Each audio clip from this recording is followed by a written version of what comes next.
New India Herald के YouTube channel में आपका स्वागत है। आज की कुछ अहम खबरों पर आइए डालते हैं एक नजर। प्रधानमंत्री नरेंद्र मोदी ने आज अपने काशी दौरे पर उत्तर प्रदेश की जनता को 19,150 करोड़ रुपए की 37 परियोजनाओं की सौगात दी। प्रधानमंत्री मोदी ने वाराणसी के उमराहा में नवनिर्मित स्वर वेद महामंदिर का लोकार्पण भी किया। इस दौरान उन्होंने अपील की कि मेड इन इंडिया प्रोडक्ट का इस्तेमाल करें, लोकल फॉर वोकल को बढ़ावा दें, लोग डिजिटल लेन देन को बढ़ावा दें। बताया जा रहा है कि भारत के मोस्ट वांटेड आतंकी दाऊद इब्राहिम की कराची में जहर देकर हत्या कर दी गई। कराची के मुमताज हॉस्पिटल में बीते कुछ समय से दाऊद इब्राहिम अपनी किडनी की गंभीर बीमारी का इलाज करा रहा था। इसी दौरान अस्पताल के एक यूनिट में दाखिल रहते हुए ही उसको जहर देकर मार दिया गया। हालांकि दाऊद की मौत की आधिकारिक तौर पर पुष्टि नहीं हो सकी है। संसद की सुरक्षा में चूक और विपक्षी सांसदों को निलंबित करने के मुद्दे पर सोमवार को लोकसभा और राज्यसभा में खूब हंगामा हुआ। लोकसभा से आज भी कई और सांसदों के खिलाफ निलंबन की कार्रवाई हुई। कांग्रेस के अधीर रंजन चौधरी समेत 31 सांसदों को लोकसभा से निलंबित कर दिया गया। लोकसभा चुनाव से पहले कांग्रेस ने आज डोनेट फॉर देश यानी देश के लिए दान अभियान की शुरुआत की। कांग्रेस के राष्ट्रीय अध्यक्ष मल्लिकार्जुन खड़गे ने इस अभियान पर कहा कि पहली बार कांग्रेस देश के लिए दान करने को कह रही है।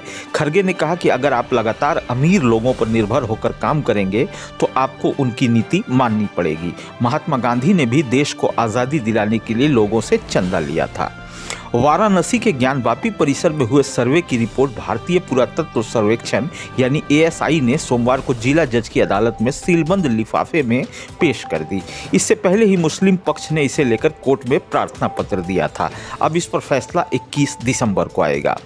विपक्षी दलों के गठबंधन इंडिया की कल दिल्ली में होने वाली बैठक से पहले राजद नेता व बिहार के डिप्टी CM तेजस्वी यादव ने कहा है कि लोकसभा चुनाव के लिए जिस भी विपक्षी दल की गठबंधन में जो भूमिका तय होगी वो उसे निभाएगा। हाल ही में 5 राज्यों के विधानसभा चुनाव के बाद ये गठबंधन की पहली बैठक है। राष्ट्रीय जनता दल के नेता और बिहार के पूर्व मुख्यमंत्री लालू प्रसाद यादव ने दावा किया है कि विपक्षी दलों के गठबंधन इंडिया में शामिल दल लोकसभा चुनाव में साझेदारी के साथ बीजेपी की अगुवाई वाले NDA का मुकाबला करेंगे। लालू यादव ने दावा किया कि इंडिया गठबंधन के सहयोगी दल मिलकर लोकसभा का चुनाव लड़ेंगे और नरेंद्र मोदी की अगुवाई वाली केंद्र सरकार को हटाएंगे। केंद्रीय मंत्री गिरिराज सिंह ने कहा है कि हिंदुओं को हलाल मांस खाना छोड़ देना चाहिए, उन्हें सिर्फ और सिर्फ झटके वाला मीट खाना चाहिए। केंद्रीय मंत्री ने कहा कि जब भी हिंदू जानवर की बलि देते हैं तो वे एक ही झटके में मारते हैं। झटका ही असल हिंदू तरीका है, इसलिए हिंदुओं को हलाल मांस खाकर खुद को भ्रष्ट नहीं करना चाहिए, उन्हें हमेशा झटका मांस ही खाना चाहिए। राष्ट्रीय जांच एजेंसी यानी NIA ने सोमवार को 4 राज्यों में अलग अलग जगहों पर छापेमारी की। बताया गया है कि एजेंसी की टीमें कर्नाटक, दिल्ली, महाराष्ट्र और झारखंड पहुंची और वहां छापेमारी की। NIA की टीमें जिहादी आतंकी संगठन नेटवर्क से जुड़े मामले में एक साथ रेड कर रही हैं।